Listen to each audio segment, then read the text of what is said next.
వాదం మోపడానికి గవర్నమెంట్ ముందుకెళ్తుందో దానికి మీసిరు కూడా సపోర్ట్ చేసినందుకు ధన్యవాదాలు తెలియజేసుకుంటున్నాను అధ్యక్ష.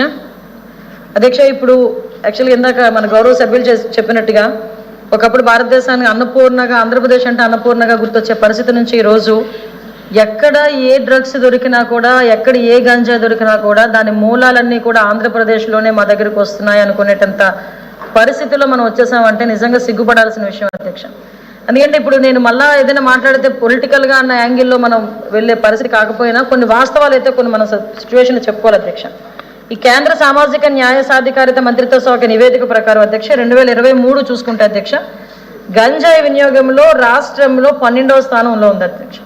అదే గంజాయి సరఫరాలో విషయం చూసుకుంటే అధ్యక్ష మొదటి స్థానంలో ఉంది అధ్యక్ష. ఆఖరికి 18 ఏళ్ళ నుంచి 75 ఏళ్ళ లోపు గంజాయి వినియోగంలో చూసుకుంటే అధ్యక్ష 11వ స్థానంలో ఉంది అధ్యక్ష.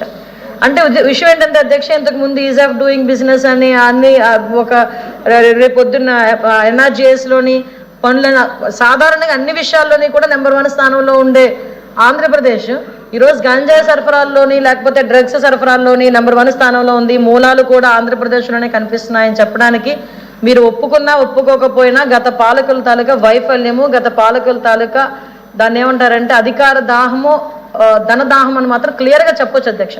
ఎందుకంటే నేను ఇందాక మీకు స్టాటిస్టిక్స్ ప్రకారం చెప్పాను అధ్యక్ష. 2014 నుంచి 19 వరకు ఎన్ని కేసులు, ఎంత గంజా, తర్వాత 19 నుంచి 24 వరకు ఎన్ని కేసులు, ఎంత గంజా పట్టుకున్నారు, ఇవన్నీ కూడా మీకు చాలా క్లియర్గా చెప్పడం జరిగింది అధ్యక్ష. అంటే అధ్యక్ష ఇక్కడ మనకి ఏమవుతుందంటే అధ్యక్ష మరి దారుణమైన సిచ్యువేషన్ ఏంటంటే మనకి లాస్ట్ గవర్నమెంట్లో సరైన ఉద్యోగాలు లేక, చదువుకొని ఉద్యోగాలు లేక ఇళ్లలో ఉండేవాళ్ళు ఈ మత్తు పదార్థాలకి బానిస అయిపోయి, నిరాశ నిస్పృహలకి ఎక్కువైపోయి మత్తు పదార్థాలకు బానిసలు అవడమే కాదు అధ్యక్ష, తల్లిదండ్రులకి సమాధానం కూడా చెప్పుకోలేక 4 సంవత్సరాల్లో 1745 మంది యువత ఆత్మహత్య చేసుకున్నారంటే వాళ్ళ మీద ఎంత మెంటల్ ప్రెషర్ పడి ఉంటుందో ఒకసారి ఆలోచించుకోవాలి అధ్యక్ష. అంటే ఇంచుమించుగా బాగా చదువుకొని బీటెక్లు చేసుకొని, ఎంటెక్లు చేసుకొని, ఎంసీఏలు చేసుకొని ఆఖరికి మంచి మంచి పొజిషన్స్లో ఉండాల్సిన యువత కూడా ఉద్యోగాలు లేక అల్లాడిపోయి డ్రగ్స్కి బానిస అయిపోయి తల్లిదండ్రులకి మొహం చూపించుకోలేక ఆత్మహత్యలు చేసుకున్న పరిస్థితి కూడా కనిపించదు అధ్యక్ష.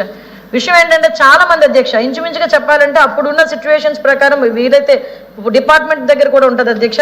విశాఖపట్నం, తూర్పుగోదావరి ఏజెన్సీ ప్రాంతాల అధ్యక్ష సుమారుగా 15,000 ఎకరాల్లో గంజాయి సాగు జరుగుతుందని అఫీషియల్గా వచ్చిన ఇన్ఫర్మేషన్ అధ్యక్ష. అది కూడా ఏంటంటే కొంతమంది రాజకీయ నాయకులు, పాత గవర్నమెంట్లోని వైఎస్ఆర్సీపీ నాయకులు అవనండి, వాట్ ఎవర్ ఇట్ మేబీ, కొంతమంది రాజకీయ నాయకులు ఇన్వాల్వ్మెంట్తో అది జరుగుతుంది. 15,000 ఎకరాల్లో గంజాయి సాగు జరుగుతూ ఉంటే పోలీస్ డిపార్ట్మెంట్ ఇంత నిఘా వ్యవస్థ ఉంచుకొని, ఇంత డ్రోన్ సిస్టమ్ ఉంచుకొని, ఇంత సీసీ క్యామ్ సిస్టమ్ ఉంచుకొని ఎందుకు ఆ రోజు మనం డిస్ట్రాయ్ చేయలేకపోయాం అధ్యక్ష? ఎందుకు కంట్రోల్ చేసుకోలేకపోయాం? ఇక్కడ ఒక విషయం కూడా మీకు చెప్పాలి అధ్యక్ష.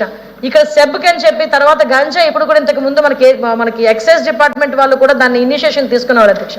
ఇనిషియేషన్ తీసుకొని ఎక్కడైనా గాంజా ప్లాంటేషన్ ఉంటే తొందరగా పోలీస్ డిపార్ట్మెంట్ కన్నా ముందు వెళ్ళి గాంజా మన ఎక్సైజ్ డిపార్ట్మెంట్ వాళ్ళు వెళ్ళి అక్కడ డిస్ట్రాయ్ చేసి అక్కడ వాళ్ళకి మంట పెట్టి అలా చేసి వచ్చేవారు అధ్యక్ష.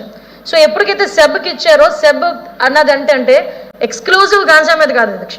సెబ్ అన్నది ఏంటంటే ఒక శాండ్